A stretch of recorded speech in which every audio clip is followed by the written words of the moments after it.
Three gentlemen with the New York Army National Guard are with us today, and we are going to be talking about the Guard's renewed effort in northern New York State, and in particular, how it relates to the Armory in Ogdensburg.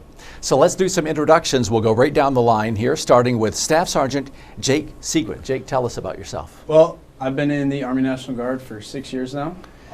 Grew up in Syracuse, Baldwinsville, New York to be exact, but have a lot of family that grew up in the North Country. My grandparents are from Hammond.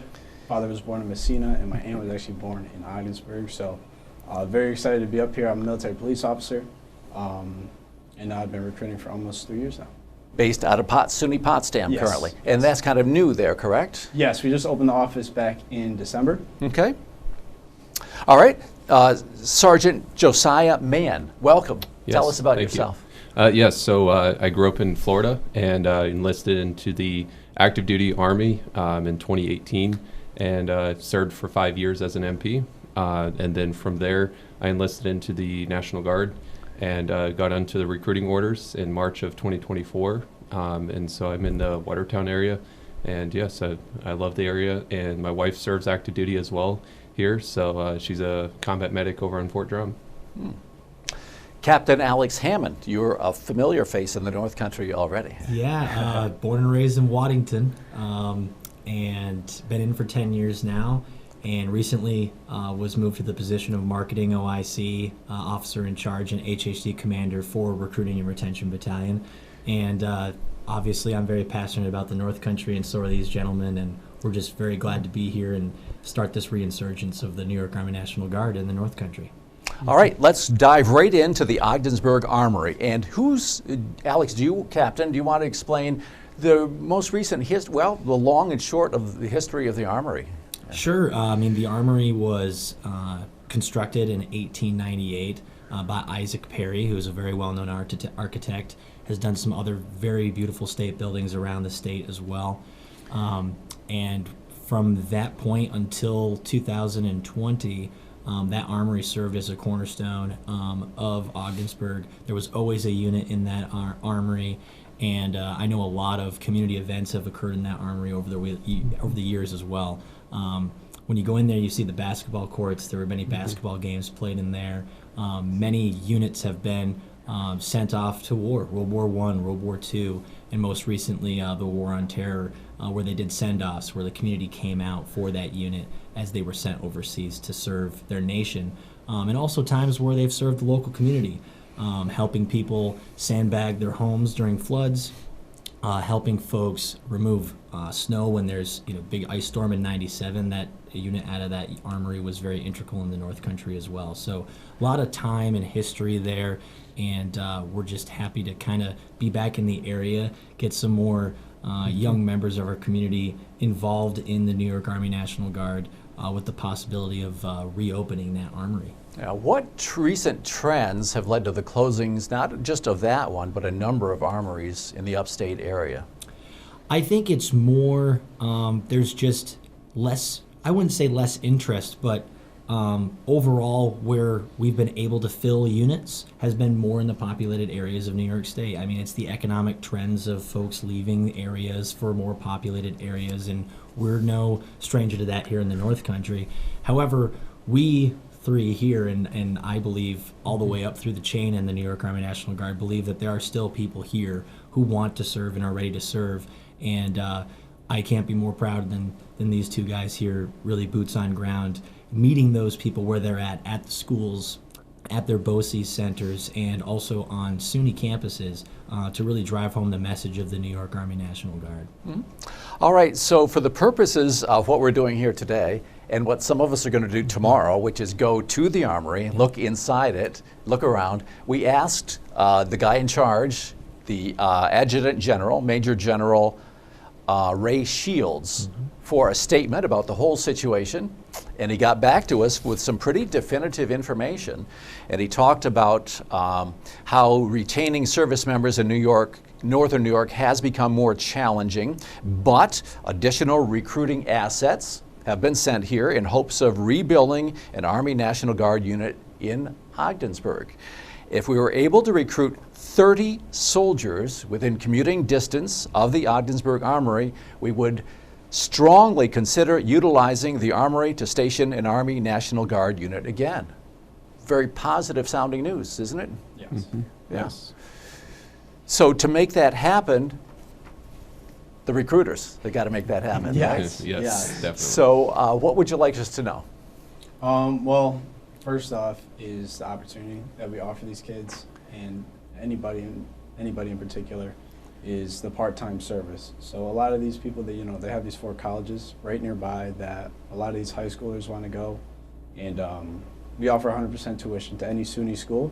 So for these kids that have an opportunity to go to a SUNY school right down the road and have their 1 week in a month unit drill right down the road as well, instead of having to drive down to Watertown, Syracuse, or Morrisonville, it really helps out a lot, and it would definitely influence a lot more people to be like, okay, I don't have to make the 2-hour, 2.5-hour drive, you know, that 1 week in a month, because that's a lot of gas money for them. So it would help out a lot for them.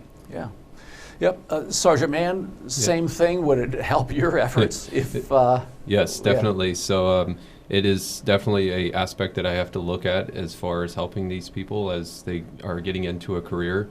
You have to look at what their life is like, what kind of position they're in, and sometimes the level of poverty is there. So obviously we want to help them out and better themselves. So having an Armory a lot closer is definitely going to help them out, and even really help the area and the community out to grow and bring more people into the area and grow the population.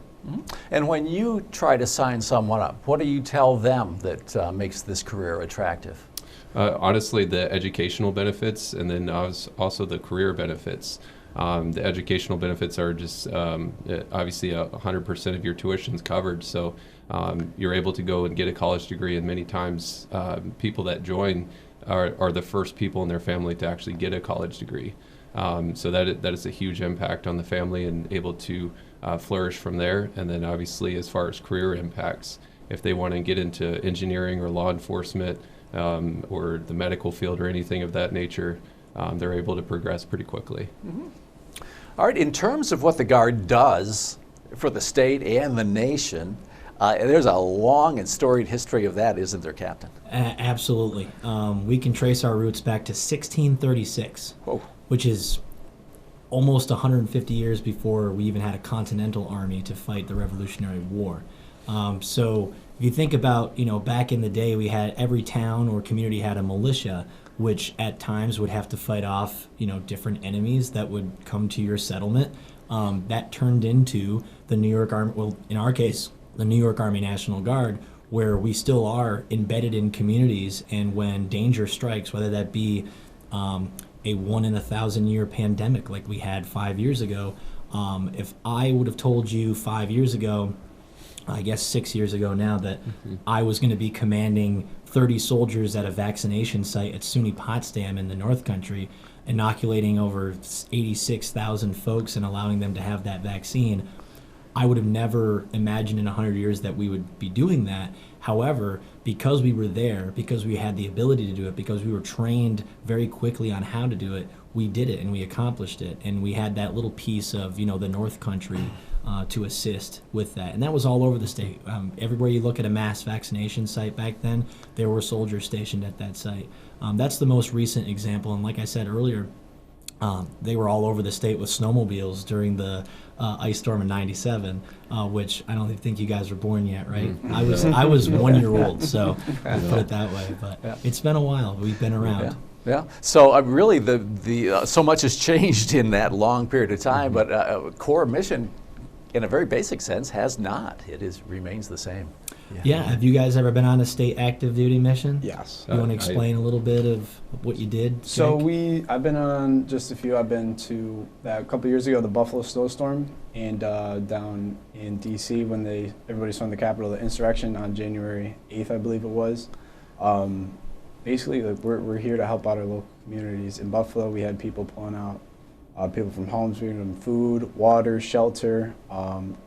Basically just trying to get these people out of that snow, because I've never seen snow that high, and I don't think Buffalo has either. But that's our main purpose. And down in Washington D.C., we were helping out the Capitol Police and assisting them, because we all know how crazy that was, and we wanted to make sure nothing like that was going to happen I think the most recent mission we had was a lot of our helicopters were used in the forest fires that were downstate in the Hudson Valley area and New Jersey. So they were dumping gallons of water to help fight those fires, and those were direct orders from the governor to assist in those. Yeah.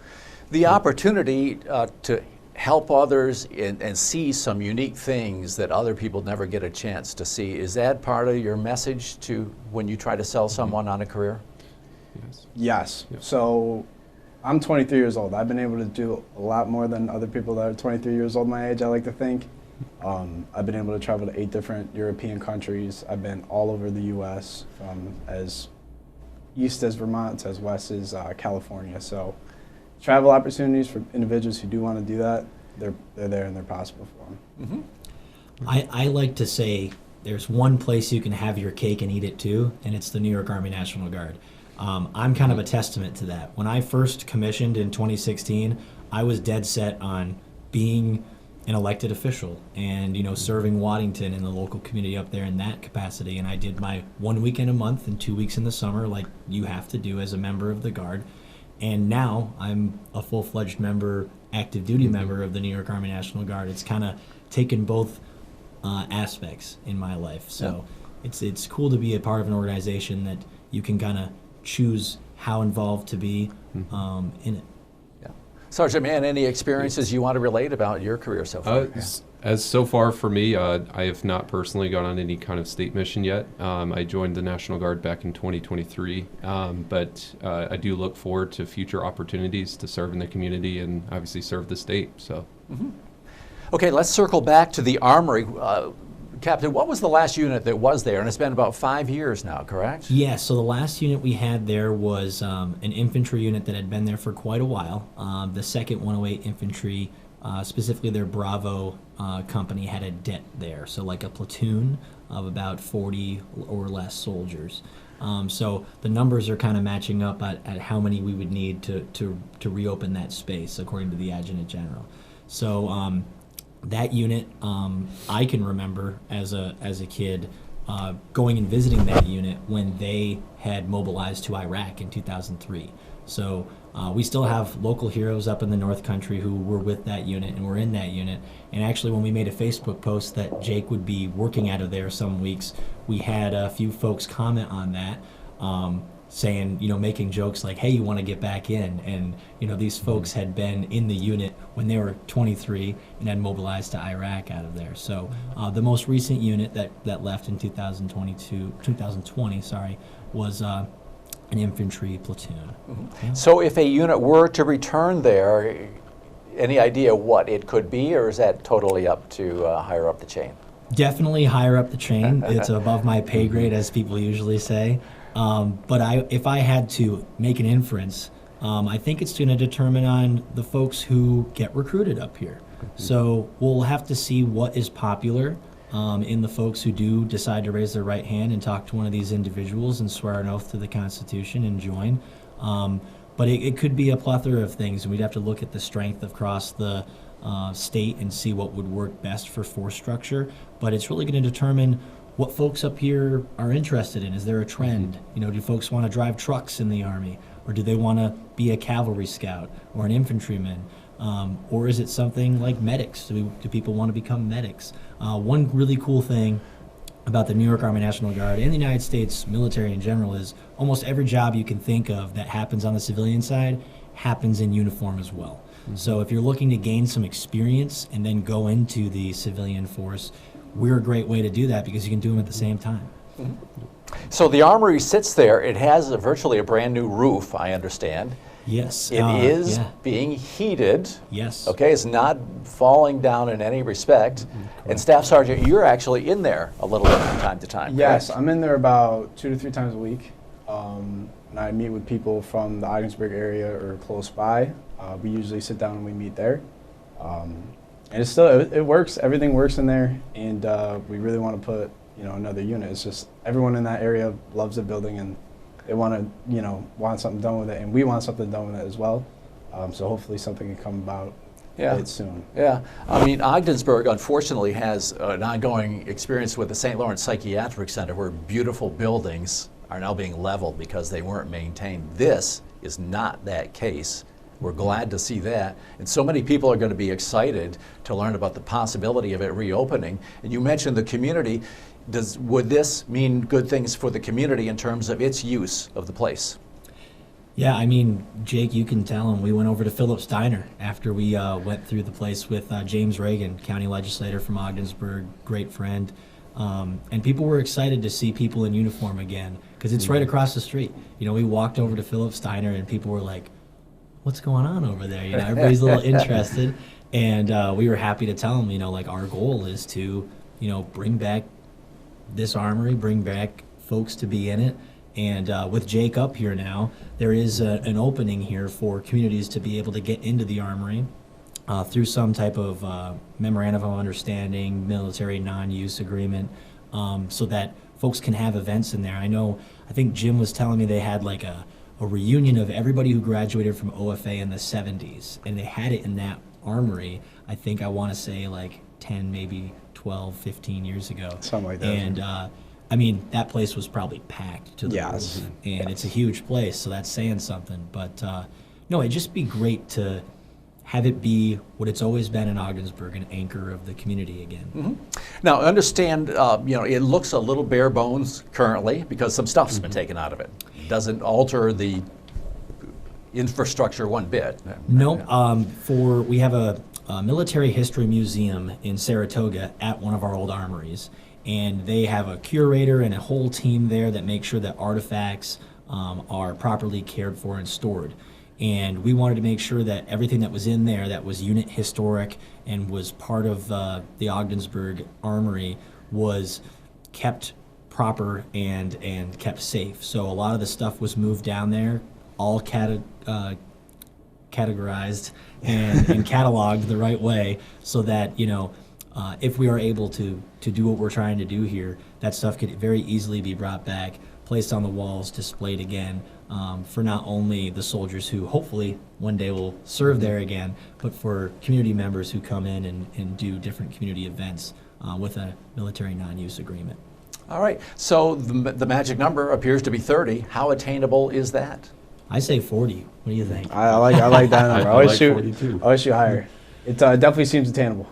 Maybe within, like I said, the next year or two, we could, both of us combined, we could easily put those 30 in and try and strengthen the army and open it back up. Mm-hmm. Okay, so someone sees this or sees your presence elsewhere. What's the first step in terms of dipping their toe in the water with this career? So the first step would have them, we would sit down at one of our offices and we would have just a meeting. We would have them take our job placement test, or the PICAT, which is similar to the ASVAB. And then after that, we go over all the MOSs, see which ones they like, and then we go further from there, and they end up going down to MEPS, which is the Military Entrance Processing Station down in Syracuse. They'll do a full sports physical and everything, and then they go over their contract with our MEPS guidance counselors, and then they end up raising their right hand and swearing an oath. Mm-hmm. How do they get in touch with you? Yep. Yeah, I'm sure as everybody Googles, a better phone number is going to pop up, right? Yes. So if you go right on Google and you type in your zip code and your address and everything, one of our names will pop up depending on where you live. If you live up in St. Lawrence County more, my name's going to pop up. If over in Jefferson County, his name's going to pop up. We're also online everywhere, and our stuff's a lot spread out between gas stations, everything. So if you need to find us, you'll find us somewhere. Definitely. Anything I'm missing or that anyone wants to bring up? I think it's been a great opportunity to be able to do this. I think it's going to be a big game changer here in the North Country, and we're glad to have a couple North Country boys here to be the ones that are leading the charge. Yes, Okay. indeed. Well, let's see where that charge leads, and we'll circle back. I just have one request for you guys. Next time we do this, will you remind me to dress better? You do look do. sharp. Thank I'll you. see Thank you. Hey, thanks so much. Yeah. Appreciate Thank it. you. Have a good rest of your day. You too.